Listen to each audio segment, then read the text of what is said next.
19 साल पत्रकारिता में। तो ये बीजेपी की जो अलौकिक ये सफलता है, आप इसके पीछे मुख्य कारण क्या मानते हैं? आपने काफ़ी समय तक बीजेपी के नेताओं की राजनीति और बीजेपी की उत्तर प्रदेश में देखी है, आप क्या महसूस करते हैं? ब्रजेश जी, जब हम लोग पैदा हुए थे उसी समय लगभग बीजेपी पार्टी बनी थी। उस समय से पहले वो जनता पार्टी थी जब उसने सरकार चलाई 2.5 साल की। श्यामा प्रसाद मुखर्जी को बीजेपी अपना आदर्श मानती है, वो उनके फाउंडर रहे। उनका अंत्योदय का एक नारा है कि हम अंतिम आदमी तक बात पहुँचे। बीजेपी 1996 में पहली बार संसद में सबसे बड़ी पार्टी बनी और उसमें 13 दिन की सरकार बनी थी अटल बिहारी वाजपेयी की। उससे पहले बीजेपी, चूंकि 84 में इंदिरा गांधी की हत्या हो गई, तो बीजेपी उसमें राजीव गांधी सहानुभूति की एक बहुत बड़ी लहर थी, उसमें राजीव गांधी बहुत बम्पर जीते और बीजेपी पीछे रह गई। उसके बाद काफ़ी वक्त लगा उसको पहुंचने में संसद। लेकिन अटल बिहारी वाजपेयी फिर चुनाव लड़े और 5 साल उन्होंने पूरी सरकार चलाई। अभी आपने कहा कि असली बूम या असली उच्चता के शिखर को बीजेपी ने 2014 में छुआ, ये बात सही है। लेकिन इसकी पटकथा लोगों को याद होगा कि जब तत्कालीन मुख्यमंत्री गुजरात नरेंद्र मोदी देश में हिंदुत्व के सबसे बड़े नायक बन गए, उभरे, जब ये गोधरा का कांड हुआ और माना गया कि नरेंद्र मोदी हिंदुत्व के बहुत बड़े नेता हैं और उनको बीजेपी ने अपना प्रधानमंत्री पद पे प्रोजेक्ट किया चुनाव लड़ाने के लिए, वो दिन है। और उसके बाद आज का दिन है, कभी बीजेपी पीछे मुड़कर नहीं देखी। हम बीजेपी को तब से जानते हैं जब अटल आडवाणी की जोड़ी थी और अयोध्या में रथ यात्रा निकली। बीजेपी भले 80 में बनी, लेकिन देश में उसकी एक राष्ट्रीय पहचान जब ये अयोध्या आंदोलन ने उसको दी और सत्ता के शिखर तक फिर उसके बाद वो पहुंची।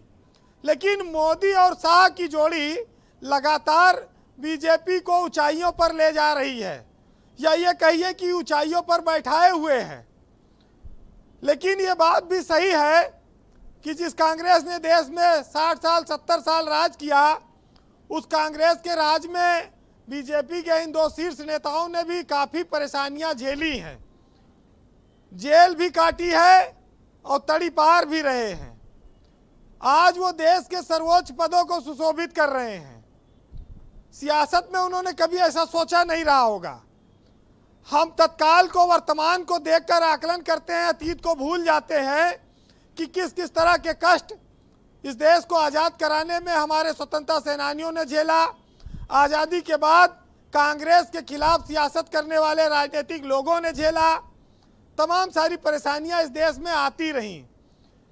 आज बीजेपी की कार्रवाई को हम बहुत सारे रूप में आकलन करते हैं, लेकिन बीजेपी के नेताओं ने भी बड़े कष्ट झेले हैं इस देश में। 42 साल का जो सफर है वो 2014 के बाद का चमत्कार उसमें सबसे महत्वपूर्ण है। और उसकी घटना, आज बीजेपी ने एक चीज ये साफ कर दिया देश की सियासत में कि विरासत से सियासत नहीं चलेगी। कोई किसी का बेटा है, किसी खानदान का है, किसी बहुत बड़े पूंजीपति से परिवार से जुड़ा है, तो बीजेपी ने कार्यकर्ताओं को महत्व दिया। हिंदुत्व के बाद उसने एक नारा दिया कि सबका साथ सबका विकास, और नरेंद्र मोदी की सरकार 2014 में इसी आधार पर सत्ता में आई।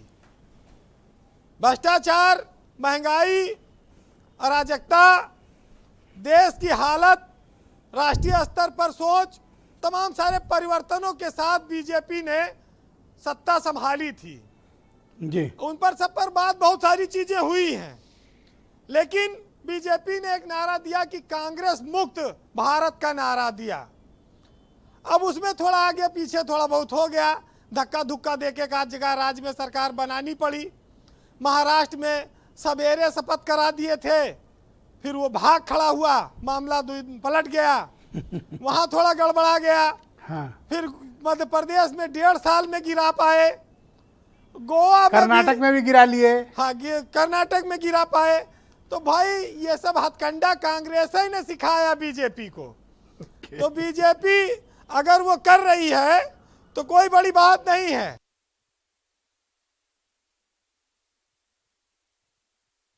उसके साथ साथ राम मंदिर, राम का नाम बीजेपी का कवच हमेशा से रहा और वही उसको सत्ता के शिखर पर बैठाए हुए जी। हैं।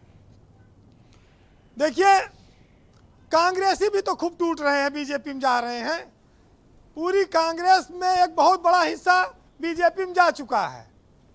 आने वाले दिन में कहीं चुनाव चिन्ह बीजेपी का बदल के ब्रजेश जी ये न हो जाए कि हाथ के पंजे में कमल का फूल। ये भी जब सारा पंजा वाले नेता ही चला गए कमल में तो कुछ ना कुछ परिवर्तन आएगा। जी। आज स्थापना दिवस पर एक नई टोपी मिली है बीजेपी को। कांग्रेस के पास एक टोपी थी, समाजवादी पार्टी पास एक टोपी थी, लाल टोपी, सफेद टोपी। आज बीजेपी ने भगवा टोपी का इजाद किया। ये मोदी युग की एक बड़ी निशानी बनेगी। इस देश में एक बड़ी पहचान प्रधानमंत्री नरेंद्र मोदी ने इस टोपी के रूप में बड़ी बीजेपी डिजाइनर को बढ़ा किस्म की दिया। टोपी है वो, मैं देखा उसमें बड़ा डिजाइन वगैरह काफी अच्छे बनाए गए हैं। बिल्कुल। और आज बीजेपी के स्थापना दिवस पर बीजेपी की तरक्की पर बात हो रही है। कांग्रेस और बसपा के लोग भी शामिल हैं, सुन रहे हैं। इनकी हालत तो बीजेपी ने खराब कर दी। हमने पहले भी कहा, आज भी कहते हैं, बीजेपी ने कांग्रेस और बसपा के विधायकों की हालत ये कर दी कि अब इनको टिकट लेके देखने जाना पड़ेगा, तभी आप देख पाओगे इनको, नहीं तो देख ना पाओगे, क्योंकि ये कहीं दिखते ही नहीं। विधानसभा में जगह ही नहीं बची है। पांडे जी याद कर रहे हैं पुराने दिनों को, जो दिन बीत गए उनको याद करने से कुछ नहीं होगा। राह संघर्ष की जो चलता है वही संसार को बदलता है, और जिसने रातों से जंग जीती है सूर बनकर वही निकलता है। इस देश में बीजेपी के फाउंडर लोगों ने जो बीज बोया था वो आज कितना बड़ा वटवृक्ष बन गया, देश और दुनिया की सबसे बड़ी पार्टी बन गई। वो ऊपर बैठे होंगे, देख रहे होंगे, उनका आशीर्वाद रहा होगा। अटल आडवाणी, मुरली मनोहर जोशी के बाद आज एक नई पीढ़ी के हाथ में नेतृत्व है। कौन कितने साल रहेगा इसकी कोई गारंटी नहीं है, लेकिन एक बात जरूर कहूंगा कि चलते रहेंगे काफिले मेरे बगैर भी यहाँ, एक तारा टूट जाने से फलक सूना नहीं होता। तो बीजेपी के मोदी और अमित शाह ने इसी मूल मंत्र को अपनाया है और आज बीजेपी को यहाँ पर लाकर उन्होंने खड़ा किया है। ब्रजेश जी, बात बहुत सारी है, कहना है, लेकिन चूंकि वक्त कम है इसलिए बीजेपी राम को बहुत याद करती है। एक साहित्यकार ने लिखा कि होए चली जीवन की शाम, अब तो दर्शन दे दियो राम, और सांझ सकारे तुम्हें निहारूं, और दुख की घड़ी में केका पुकारूं। तो बीजेपी पर जब जब संकट आया उसने राम को पुकारा। एक इतनी बड़ी पार्टी बनने के पीछे एक साहित्यकार की इन लाइनों से उसकी हालत समझिएगा कि कैसे ये पार्टी बनती है और कैसे इतना बड़ा संगठन बनता है। कि सफर में धूप होगी, जो चल सको तो चलो, और सभी है भीड़ में, और तुम भी आगे निकल सको तो चलो। और किसी के वास्ते राहें कहाँ बदलती हैं, तुम अपने आप को खुद ही बदल सको तो चलो। बहुत शुक्रिया।